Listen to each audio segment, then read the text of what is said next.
Vous êtes chez nous les artistes et cela nous fait plaisir. Merci d'être en notre compagnie et de nous rester toujours si fidèles. Alors, vous avez tout à l'heure dans notre rubrique Rue Foudangono entendu trois personnes, Thierry,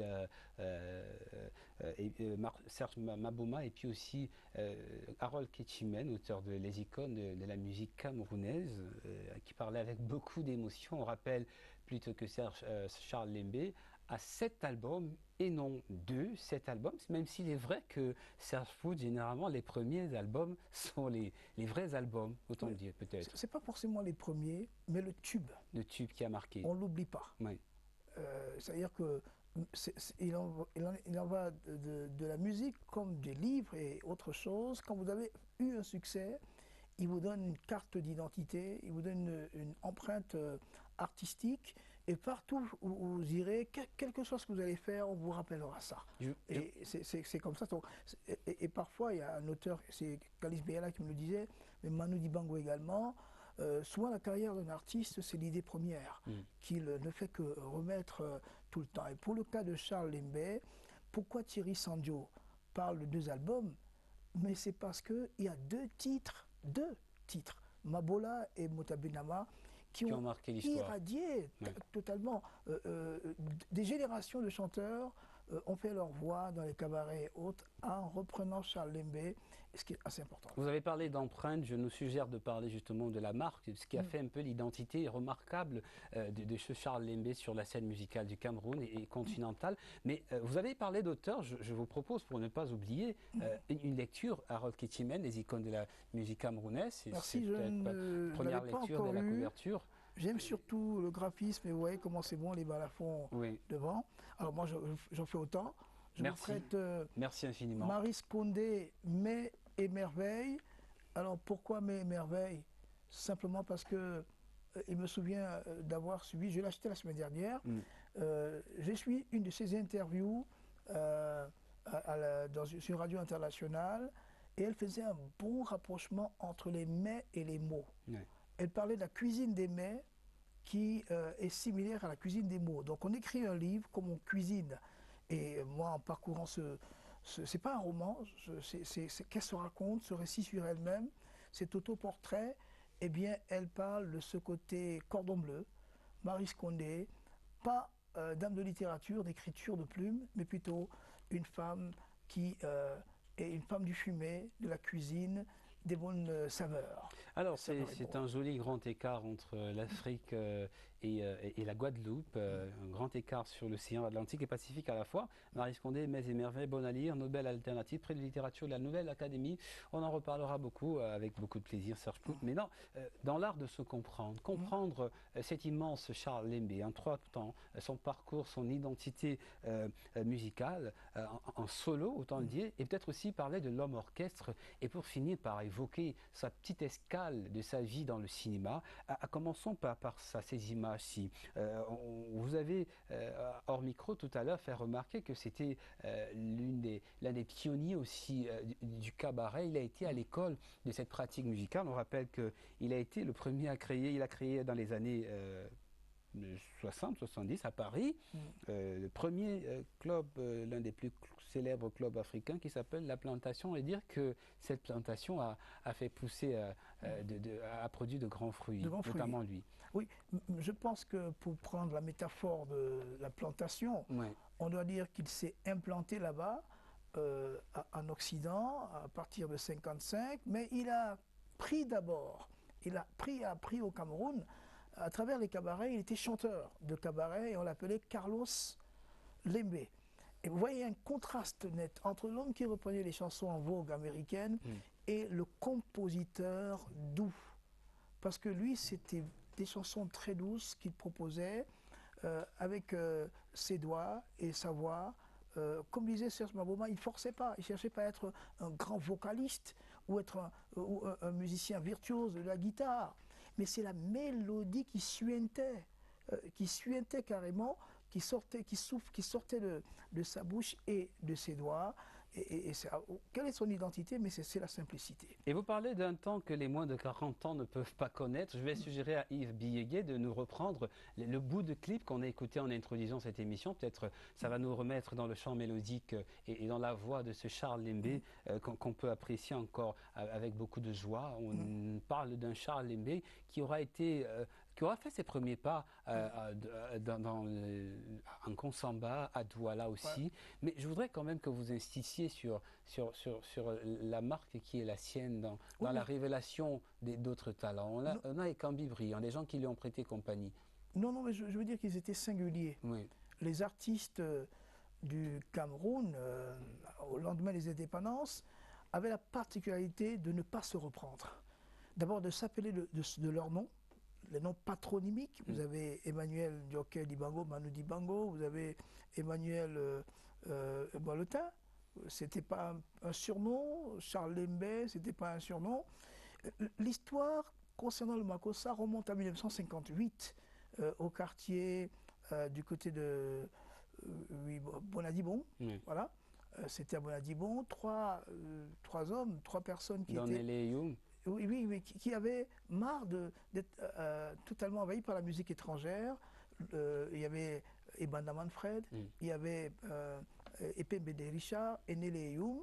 Ils ont créé le Lovoko Jazz en 1958 pour essayer de faire barrage à la bourrasque des musiques qui venaient de l'extérieur. Et eux, ils ont joué une musique qui n'avait pas de nom.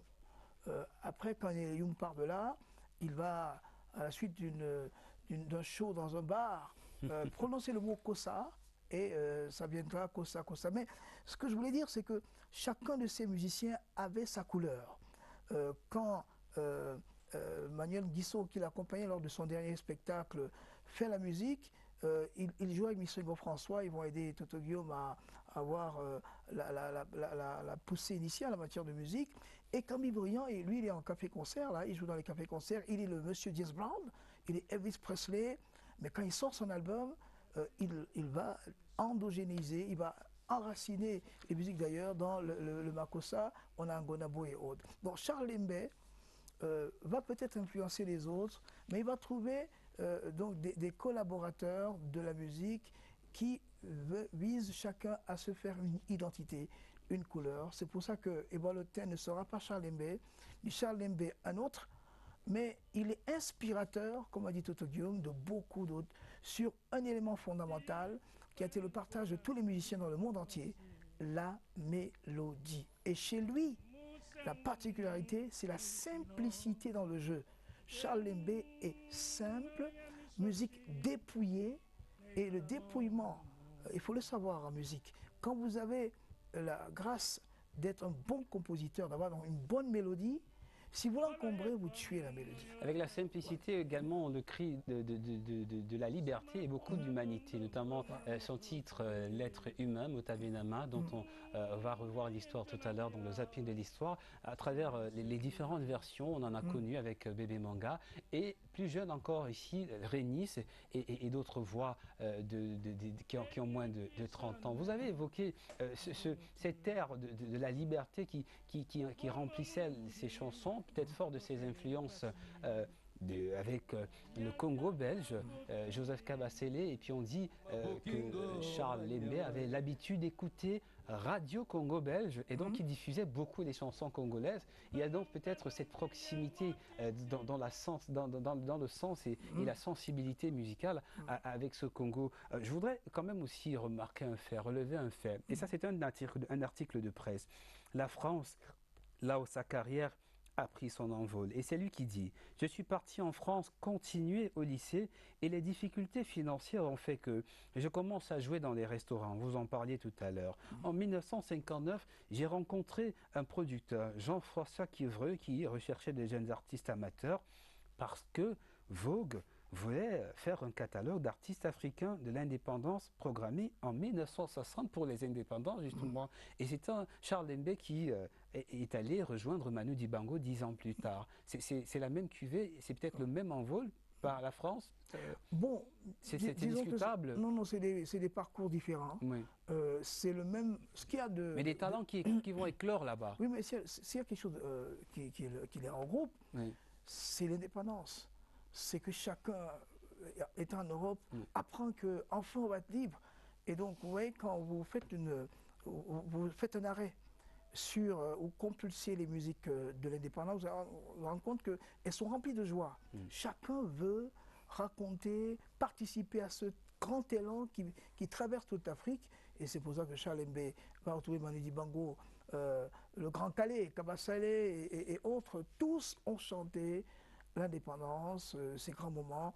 Tous l'ont fait parce que c'était un grand moment pour l'Afrique. Un moment pour l'Afrique et un pays qui a réclamé la liberté, c'est l'Algérie. Et dans cette ère-là, eh bien, il avoue avoir vendu près de 5000 disques avec les soldats africains qui se battaient dans l'armée française, pour l'armée française, on va le dire ainsi, ce qui a lancé sa carrière. Et il confesse, c'était très cher payé et j'ai payé des cours pendant 10 ans à mes frais. J'ai aussi appris que le cinéma pouvait être utile et nous en parlerons tout à l'heure dans cette édition de Chez nous les artistes. Mais je vous propose un petit arrêt. Charles Lembé, le chef d'orchestre, le coaching du maestro. Ah, pas de fausses notes. Si on remet ça au début, vous verrez par exemple que à chaque fois qu'il est sur scène, il fait un checking à chaque poste, piano, guitare, et vous voyez ce que ça donne.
ça peut se voir, pas de fausses notes avec lui, maître du jeu jusqu'à la dernière minute, à la dernière heure, on va le dire ainsi, parce que c'est des images qui datent seulement de mars dernier, quand il préparait le spectacle qu'on va vous offrir en dernière partie d'émission dans nos figures de style. Mais ils avaient quelque chose d'assez remarquable. Il a parcouru tous les postes de l'orchestre, de l'ensemble, et il y a un moment avec Manuel Nguisso qui est le maître de Toto Guillaume, et c'est dire qu'un maître enseigne un maître sur scène. Oui, c'est ça dans qui les est polices. assez intéressant, c'est l'humilité des deux. Mm.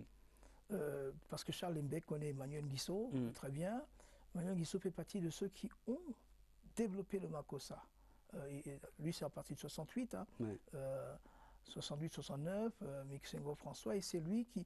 Il n'est pas forcément le maître de Toto Guillaume, mais il a pris les doigts de Toto Guillaume, les a mis sur une guitare, et Toto Guillaume le reconnaît. Alors voir Charles Lembé venir rappeler les notes justes à Manuel Nguisso, il faut applaudir l'humilité de Manuel Nguisso. Il aurait pu dire quand même, hein. Donc il a accepté cela, mais c'est aussi, ça s'explique aussi par le fait que c'est Charles Lembé qui était compositeur. Et il ne veut pas une version édulcorée de sa chanson, il veut la version, il veut garder l'âme. C'est pour ça qu'il ne faut pas, c'est les latins qui disent, parcitas ni trop ni trop peu. Il ne faut pas trop ni trop peu, il faut mettre la juste mesure pour que ce soit cette chanson exécutée en 2019, mais avec toujours le bon fond de sauce de 1973, et peut-être bien avant, quand il a composé cette chanson. Voilà ce qu'on peut dire. Maintenant, il fait le tour, et c'est important quand même pour se rassurer. Ouais. Il fait le tour, vous voyez comment il est diminué à ce moment physiquement, mais dans la tête, il a gardé ses mélodies. C'est aussi un grand moment de rencontre entre les musiciens et lui. Ceux qui ne sont pas de sa génération, et tous ces gens n'étaient pas de sa génération. Ils voient un monsieur d'âge, un homme d'âge qui vient vers eux, leur parler musique, de cette musique-là, qui a été longtemps reprise par beaucoup de personnes, et dont les reprises n'ont pas effacé l'image. La première. Oui, la version première et l'original. C'est souvent que parfois les reprises font oublier la version première. Bébé Manga a repris Mota Benama, ben on parle d'elle, mais on ne parle pas de Tom Yoms qui était l'artificier derrière. C'est Tom Yoms qui fait la musique, qui fait les arrangements, fait l'adaptation, et Bébé Manga qui est une chanteuse à voix, Elle y met de la voix. Et sa voix et sa grâce, mais les puristes aiment bien la version de Tom Yoms qui a été faite à partir un clavier, un piano, avec l'expandeur. Il avait son expandeur qui fait, à partir duquel il fait tous les sons. Mais on voulait écouter aussi la guitare de Charles Lembé et sa voix toute naturelle. Voilà. Tout à l'heure, nous, dans le zapping de l'histoire, on parlera justement de cette chanson Nota Benama qui figure sur l'album Voices of Africa sorti en 1973. C'est un peu le disque qui aura révélé Charles Lembé au monde. On marquera un arrêt pour dépoussiérer le vieux disque qui est d'une éternelle jouvence parce que repris aussi par des jeunes. On en reparlera, mais Serge Pou tout à l'heure, Harold Ketchimen dans notre rubrique Fudangono, évoquait l'escale, en dehors de l'expérience musicale, évoquait l'escale de Charles Lembé dans le cinéma. On vous parle de cette année 1986 où il a tenté un jet. Ça n'a pas trop mordu, ou bien on n'en a pas beaucoup entendu parler. Pourquoi? Oui, parce que, bon, peut-être qu'il a senti qu'il avait une sensibilité artistique dans le 7e art, mais encore une fois, il est très difficile d'exceller partout. Quelle était sa pente naturelle? Moi, je dis que c'est la musique. Maintenant, les musiciens de l'époque étaient cultivés. Et on voit le parcours biographique de Charles Lembé. Il est allé à l'école. Et donc, dans un contexte où l'art n'est pas juste une histoire de prendre une guitare et jouer, il utilisait l'art ou alors les différents genres comme étant des sites de diffusion de la pensée. Et donc, à ce moment, il peut aller dans le cinéma. Est-ce qu'il a connu un succès? Non, pas autant qu'en musique, simplement parce que l'appel était quelque part. Et à mon sens, moi je l'ai vu partir. J'étais à Douala en 1999 quand il partait. Nous travaillons souvent ensemble. Mais ce n'était pas tout ce qu'il a fait en dehors de la musique. C'est des succès, d'accord, ou même pas du tout. Mais pour nous, ce qui le met sur les voies de l'exception, ce qui fait la légende, c'est ses chansons sempiternelles. Pas besoin d'en faire trop, pas besoin de reprendre tout le temps. Il a juste semé et ça brille toujours. Il a été dans le cinéma sans forcément décevoir, sans déception, parce que il est l'auteur de la musique du film La Brûlure, film camerounais d'Urbain Diamokouri, qui lui a pris 2 années de travail. Il a aussi écrit de nombreux scénarios de films dans les années 80. Il se consacre à l'écriture et à la production cinématographique, ce qui n'est pas peu. En 1985, il coproduit son premier long-métrage, Pourquoi les Blancs font de la polygamie, production Djavouri. Ça peut donner lieu à d'autres explorations. Et c'est pas fini, cet hommage à Charles Lembé, on n'aura jamais assez parlé de lui. Je vous invite à goûter un tout petit peu aux 1000 versions, et ça c'est entre guillemets, de Mota Benama. On en a eu de Djelou Ava, version instrumentale en 2002. On en a eu de Chrisma, qu'on aura dans nos figures de style. On a celle la plus connue de Bébé Manga.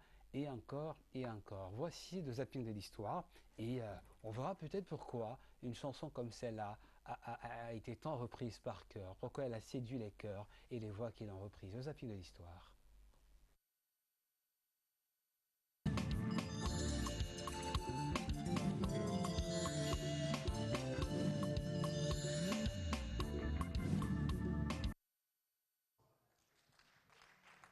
Merci, mesdames, mesdemoiselles, messieurs. J'espère que la voix est encore là.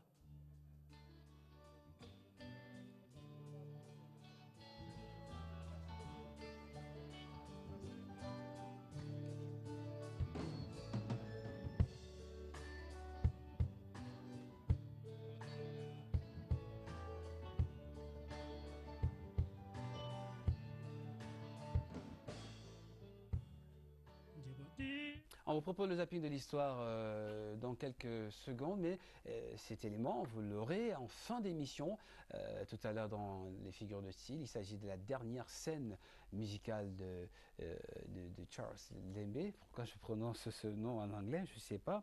Eh bien, Serge Pout, parlons de Mota Benama, qui n'est pas le seul titre de ce Charles Lembé. Il y en a eu d'autres, Mabola par exemple.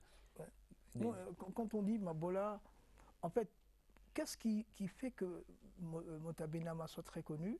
C'est le retour avec Tom Jones et Bébé Manga. Cette reprise a redonné encore du frais à cette chanson, mais Mabola a été très diffusée.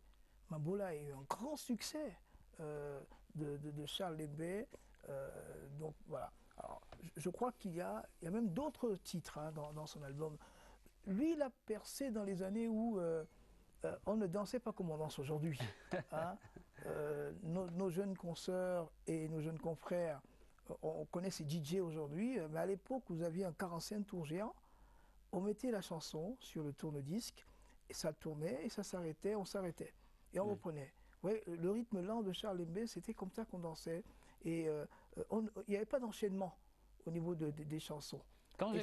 Oui. Quand j'explorais le champ de ceux qui pourraient venir porter un témoignage à la vie prolifique de cet artiste, à tout point de vue, j'ai pensé à Ikambi Briand. Qu'est-ce qu'il lit les deux Non, mais c'est la même génération. Oui. La même génération. À la seule différence qu'Ikambi Briand, je dis tout à l'heure, chacun avait son style à lui. Briand s'est fait James Brown, mais tout en restant djébalais, c'est-à-dire en ayant un ancrage au pays. Mais Charles Lembé est resté totalement camerounais dans sa musique.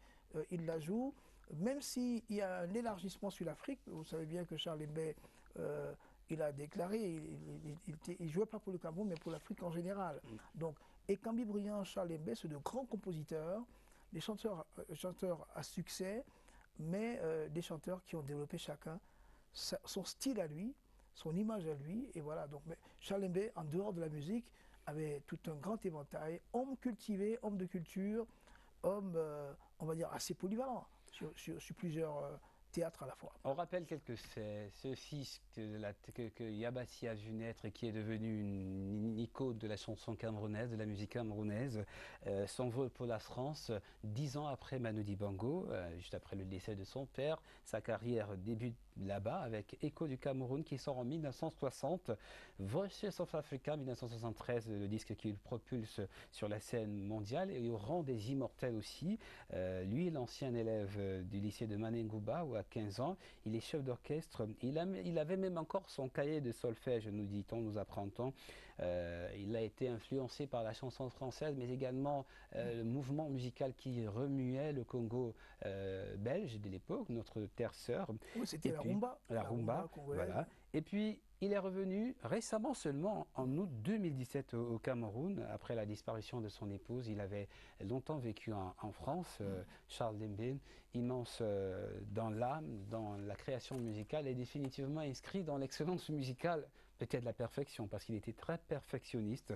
Merci de suivre cet hommage que nous poursuivons.